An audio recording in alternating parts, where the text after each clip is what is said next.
বিএনপির ভারপ্রাপ্ত চেয়ারম্যান তারেক রহমান দলের মনোনয়ন প্রক্রিয়ায় ত্যাগী ও মাঠের নেতাদের যাচাই বাছাইয়ের মাধ্যমে বিচক্ষণতার সঙ্গে সিদ্ধান্ত নিচ্ছেন বলে মন্তব্য করেছেন কিশোরগঞ্জের বাজিতপুর উপজেলা বিএনপির সাংগঠনিক সম্পাদক মোস্তাফিজুর রহমান মামুন।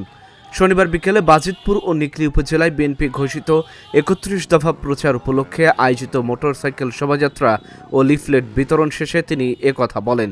মামুন আরও বলেন, কিশোরগঞ্জ ৫ আসনের মনোনয়ন এখনও স্থগিত রয়েছে।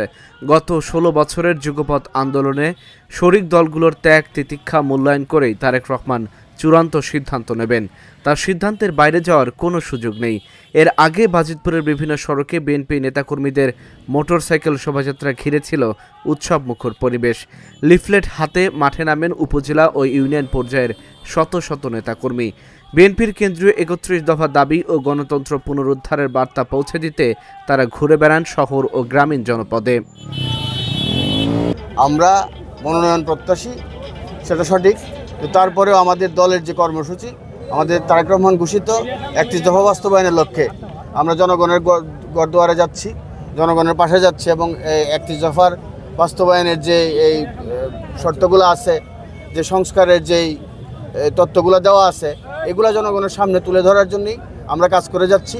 মনোনয়ন আমি অবশ্যই প্রত্যাশী, দল যাকে মনোনয়ন দিবে আমরা তার সাথেই আছি।